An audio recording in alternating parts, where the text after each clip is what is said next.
Empat hal yang menjaminkan banyak rizki, bukan memudahkan rizki. Tolong Bapak Ibu hafal. Empat hal bukan menjaminkan rizki, bukan memudahkan rizki, tidak. Empat hal mendatangkan rizki kemari. Dan empat hal bukan Allah kasih kemudahan berarti kita berjalan mencari rizki Allah kasih, tidak. Bukan dikasih kemudahan. Tapi di mana saja kita ada, posisi kita di mana saja, Allah datangkan rizki kepada kita. Yang pertama, qiyamul lail, salat malam. Yang kedua, berbanyak istighfar waktu sahur. Kalau anda tidak salat malam, jangan tinggalkan istighfar waktu sahur. Waktu sahur kapan? Kira-kira 30 minit sebelum azan. Disitulah Allah sendiri memuji, Allah bangga dan senang terhadap orang yang sahur. Sampai ulama berkata, tidak ada ibadah yang terbaik di waktu sahur selain istighfar. Jadi boleh baca Quran, boleh salat malam, boleh zikir, boleh apapun, tapi yang terbaik istighfar. Fokus hanya istighfar. Astaghfirullah wa atubu ilaih, termasuk istighfar Allahumma anta rabbi la ilaha illa ant, yang Bapak Ibu tahu sayyidul istighfar, yang terutama, yang paling luar biasa. Allahumma anta rabbi la ilaha illa anta khalaqtani wa ana abduka wa ana ala ahdika wa wa'dika mastata'at a'udzu bika min syarri ma sana'at abu'u laka bi ni'matika alayya wa abu'u bi dhanbi faghfirli fa innahu la yaghfiru adh-dhunuba. Ya Allah, kalau kita fahami doa ini luar biasa. Oleh karena itu kata Rasulullah, barang siapa yang membaca sayyidul istighfar kemudian di malam hari dengan keyakinan dia meninggal habis baca istighfar, masuk surga. Masuk surga. Berarti ini salah satu doa yang menjaminkan dengan mudah masuk surga. Jadi empat hal yang mendatangkan rizki, bukan kita mencarinya, dia yang datang kemari. Apalagi saat mencari lebih mudah. Qiyamul lail, salat malam.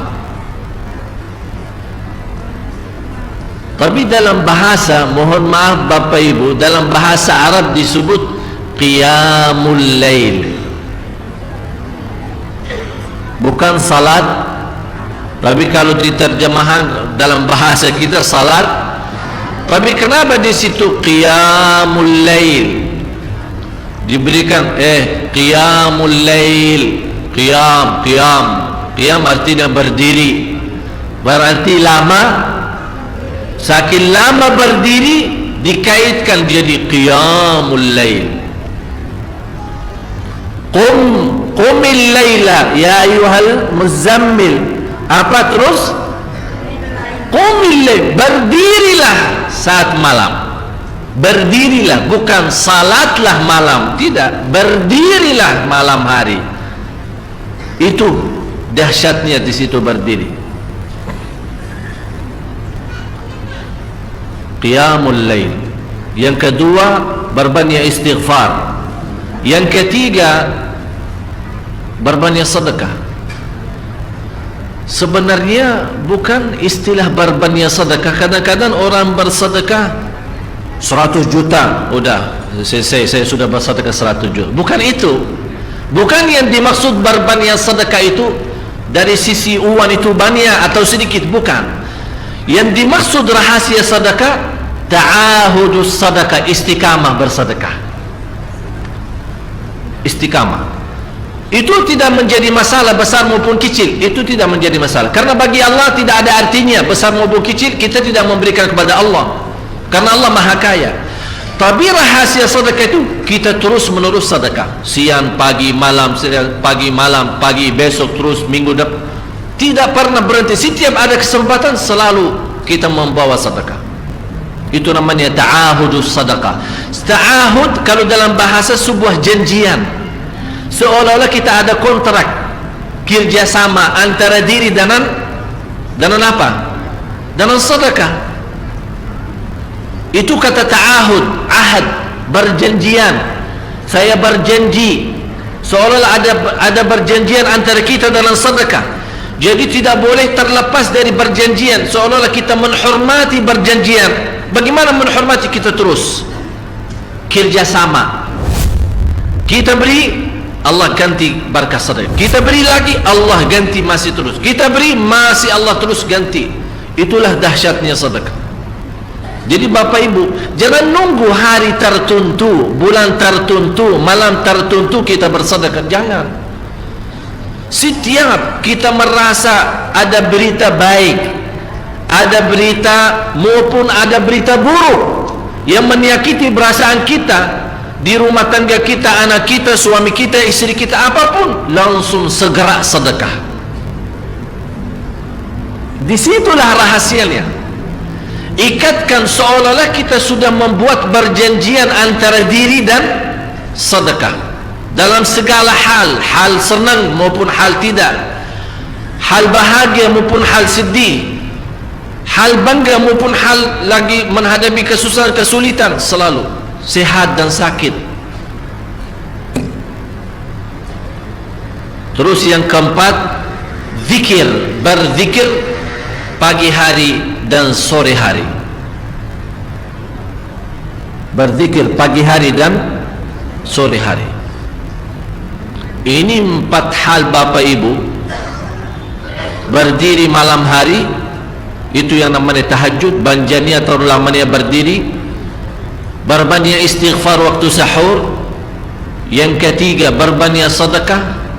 Sudah Bapak Ibu mengerti. Jadi istilah berbanyak sedekah bukan artinya harus banyak dari jumlah hitungannya, tidak. Yang keempat adalah berzikir di pagi hari maupun petang hari.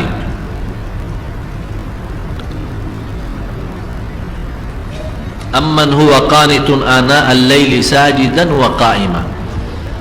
Sajidan wa qa'ima.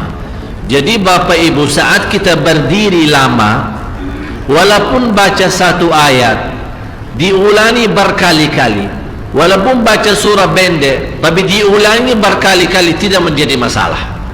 Bapak Ibu hanya hafal qulhu. Qulhu dibaca 3 kali, pahalanya seperti baca Al-Quran 30 juz.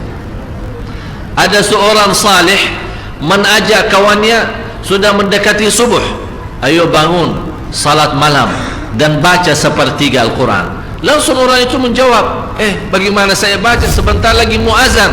Bacalah qul huwallahu ahad. Salat malam dan qul huwallahu ahad.